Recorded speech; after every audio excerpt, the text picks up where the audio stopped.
There's a lot to come in Disney parks, and I hope you like franchises because that's where it is going, starting with Marvel. So right now we have the opening of Guardians of the Galaxy Mission Breakout. Right. And people are generally positive about that. We also I've heard have good things. Just seen the opening of the Avatar-inspired Land of Pandora at Disney's Animal Kingdom. The world of Avatar. The most successful movie that no one talks about. Yeah. But we can look towards Marvel first for now. Yeah. They have been talking about the future of Marvel in the parks. We have also seen the Avengers-style hatch appeared in Disney's California Adventure nearby the Mission Breakout ride with cast members in hazmat suits indicating some kind of Avengers-related adventure later, but also hazmat. Put the pieces together, because I haven't done it quite yet, on the idea of more Marvel in Disney parks, or the Marvelization of Disney parks. We have. This is a momentous occasion, but it's just the beginning of what will become a bigger superhero presence at Disney California Adventure, and with the strong partnership at Disney Imagineering, we're excited for what's to come from Bob Chapek. Everything we do when it comes to Marvel will be within the personality of Marvel. We will not vanilla-ize Marvel, meaning we're not going to water it down. However, you kind of have to water it down a little. I don't understand. A little bit. I mean, I kind of think you do with anything you put into the park, right? Because there's going to be children lots there. And lots of children. So I mean, I think children can see some of these movies, but there are moments. I guess they would just cut out certain parts that are just incredibly violent. Yeah, and I mean, it really sort of depends what they're taking, because I mean, they're not taking the whole movie. They might just be taking, you know, certain thrilling elements and maybe not so much the blowing up buildings. So we're not gonna have Rocket talking about sex acts at all. Probably not. Maybe he'll be kind of rude and crude. After 9, I don't know. Maybe then the raccoon will talk about sex. If they switched it on to the adult time. That would be really kind of awesome. Get your kids out of the park. I think that should be a thing. Yeah. Adult Swim, but at a park. Not the network Adult Swim, just the concept of only adults. Anyway, it looks like more is to come. James Gunn did have some influence over Mission Breakout, and he did personally choose a lot of the elements involved.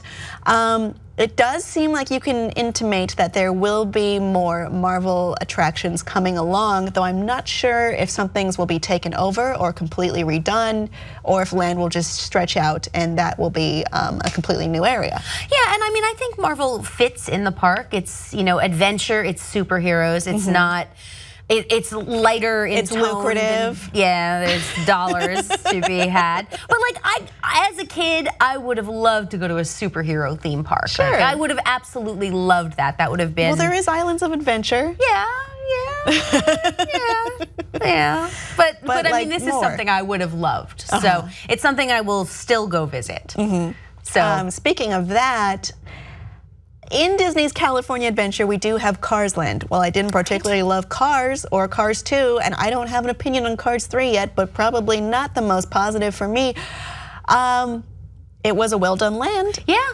And that's where we reach Avatar. So it has recently premiered to the world, and you may have forgotten things such as floating mountains and riding. See, I've already forgotten Banshees. Banshees, yep. And what the world was, what the mecca for the bad guys from the movie were, and it's a fully immersive world, very large, and reports or reviews say that it's like entering an entirely different theme park. Every cast member there acts like you are on the planet of Pandora, and that there aren't that many cast members wandering around, which is kind of interesting.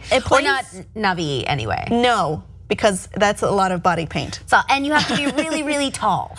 It's like, well, there is one animatronic Na'vi that we've seen video of widely, and it looked really good and a little unsettling in how good it was.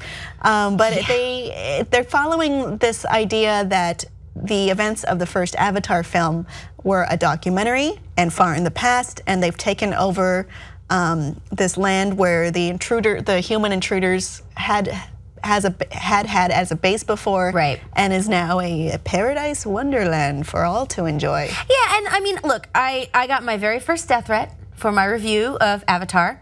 I guess my review was the first negative one out. Was not a fan, and by negative, I mean I gave it a 7 out of 10. Like I'm not talking about what it was like a 2 or something, but people were very angry. It's weird that you would be that angry at a movie you have never seen. Yeah, because the movie was not out, and people were very angry, but. So one of the things that I praised about the movie, and most of the numbers that led up to 7 were about the world and the world building and how it looked, and the story was the problem that I had. So as far as the world, like walking through an immersive world that looked like that I think is really cool. It's just odd to build an entire section of a park for sequels that look, I mean, I'm sure they're happening, they just they keep pushing them off. Pushed from 2014 to 2020. Yeah. And I mean, as I said at the beginning, there almost seems to be no cultural imprint of this. People don't cosplay as Na'vi or the human characters. People don't refer to Avatar when referring, to other stories, or it doesn't seem to have a cultural imprint. No, well, because the story had been done so many times, and it was something of a noble savage story. I mean, there was definitely the white savior coming in to use the Na'vi's cultural touchstone as or their religious symbol, like, hey, you guys, this thing that you've worshipped forever and ever, or like really was really important to you, what we could totally do with it is use it to save you, and you guys would never think of bonding together to overthrow the. I don't know. It didn't. No. I mean, I didn't like it. I did not like the movie. Disney Parks, though, is pretty good at theming areas. Yes, and I will go to this park because so pretty. I wonder, though, if it will spark more interest in the world of Avatar. It might. And that it will become culturally important. Will it to you? Audience, let us know below, and please like and subscribe for much more Avatar news. No.